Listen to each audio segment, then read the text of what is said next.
Seems like I'm always doing the same walk under the same circumstances. Why is it always raining in Sydney? Sometimes when there's rain, there is sunshine, and I've got a little bit of sunshine for you today. I did get back a few more texts. I did get back a few more messages, and they've been coming in, not just one, not two, a couple, and that is pretty positive. I can't tell you what's gonna happen yet, but I'll keep you updated.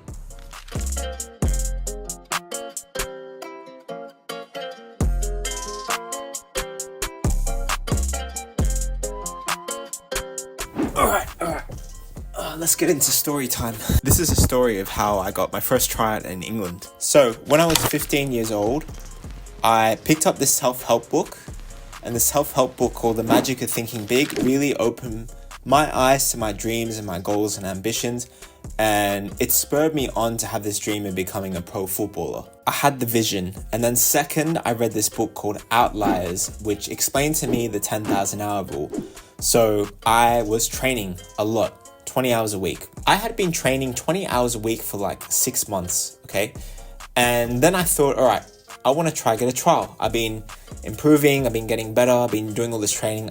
I deserve a trial. So I literally cold emailed hundreds of coaches and clubs, and no one replied except literally one guy.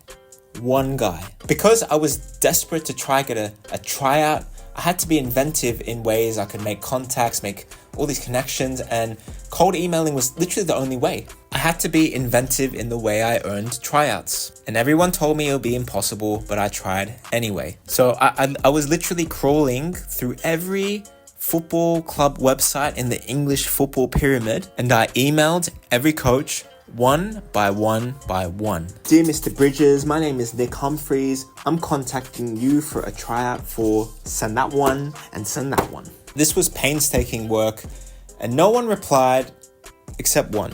A guy named Mark Robinson. If you'd still like to try with Wimbledon, let me know. So what did I do? Bro, I flew straight to London and I went to that training base. And I remember I got the address to the place. I took a bus there to the Wimbledon area, and I was like, oh man, it's going to be like pro training pitches. It's going to be like the best balls. Like there's going to be lots of coaches there. It's going to be like ridiculous. It's going to be really pro. This is like everything that you see on TV. The address said to meet at a power league. And Power League in England are like these five-a-side little AstroTurf pitches. And I thought like you'd meet at the Power League, but then you'd like go off somewhere else because the training ground was right next to it or something. But no, it was the Power League. So I mean, I was like, this is AFC Wimbledon. I was like, man, this is AFC Wimbledon. This is a historic club that formerly used to be in the Premier League, and then they had a lot of issues and they dropped down. But it's a club with a lot of fans, and I'm like, they're training somewhere pretty nice there. No, they weren't, dude. And I remember just like walking in, and I think it was like 1 or 2 p.m. These kids were going to college, and then they were training at AFC Wimbledon, and I was trialing with their under 17s. Anyway, I walk into the dressing room, and I was shocked. It was like walking into a room full of baboons, like wild people, wild. Like someone had the Bluetooth speaker out and they were playing God knows what. People were jumping around and being crazy. These were like proper street kids that were good ballers. And I remember so everyone kind of got out. The 30 kids crammed in. 30 kids, I kid you not, at least 30 kids crammed into this small five-a-side power league, and we started warming up and doing these different drills. Talented kids, but wild, man, wild. And it was tough for just one coach, which was Mark, and this one other assistant, this Japanese guy who, like, I didn't know how he did it. This other Japanese assistant was like doing work experience. But Mark, man, somehow he just kept it together.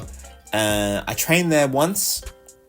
I came back again the following day or the day after, and I came back another time. So 3 training sessions I was there. But yeah, Mark, through all this, because the club wasn't actually funded that well, the academy wasn't funded that well, Mark sort of kept this all together, and he was a really nice guy. Like, he was driving me home after training, and he was like trying to get to know me. I thought, wow, like this guy's got a really difficult job, I can see, but he's just managing to keep it together. But after 3 training sessions, Mark basically sat me down and he's like, all right, Nick, I want to sit you down. I want to tell you a bit about what I've been seeing. Yeah, Mark sat me down. He's like, Nick, these are the things you did well. These are the things you need to improve. Good things are like your passing and your finishing, but the things that you need to improve is your speed of play, your one-touch passing, your weak foot. He basically listed all these different things I need to improve. There's like, Nick, you didn't make the grade, but here's your feedback. And I kind of went home. With these tryout situations, I always took it as an opportunity to just get better and improve. That was my first proper tryout at a very good academy level. So it was my first experience seeing firsthand what it was like in Britain.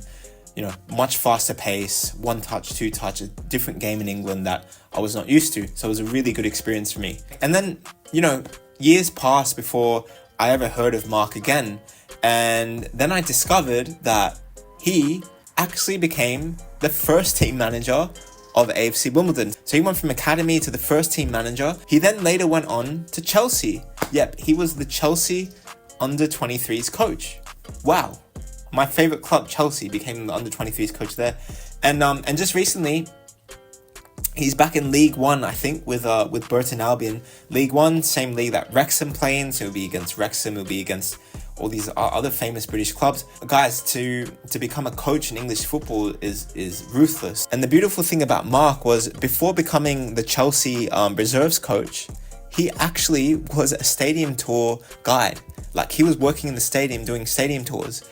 And then he became the coach of Chelsea. It's like, isn't that wild? And now he's coaching in the first team of these different clubs, and imagine the opportunity he gets. He could play in the FA Cup against Chelsea. He could, you know, it's just wild what you, like, really, if you put your mind to something, if you work hard and you work at it like Mark did for like 15, 20 years, well, you can really get somewhere. So yeah, guys, that's why, like, the morale of the story is you could go on a tryout now. You could have different coaches coaching you now, but you never know what those guys are going to do in the future. You just never know. I would never have guessed Mark would one day become the manager, one of the managers of Chelsea. Like, wow. There's players that I played with when I was younger that ended up playing for big teams. I thought, you never know. There are just people in all walks of life where someone you know could have no relationship to football. You think they have no relation to football, sport, or your dreams at all. Somehow, somewhere down the line, they end up being that contact for you that gets you that place you want to be. So that message, guys, is never burn bridges. And if someone works hard, really hard at something for 10, 15, 20 years, and they go after it with all their might, they're going to get somewhere, bro. They are going to get somewhere. You're going to get somewhere. You're going to get to where your heart leads you to. You just are. But only 0.01% are willing to to go 10 plus years at their craft and just grind and be disciplined and keep going when you have to do the stadium tours, keep going when you're the academy manager and you have to do all this bad, like, have to deal with all the bad circumstances, but you push through, you keep at it, you know what your goal is, and look where you go off to. And that wraps up day 19. Hope you enjoyed this story. Let me know what else you want to know. Leave it in the comments. I want to know, guys, what questions you want to know from me. I also want to hear from you. How are you doing? How's your training going? How's your week going? Let me know. I'm reading every single comment, guys. So day 19 is a wrap. See you tomorrow on the 100 Days to Pro.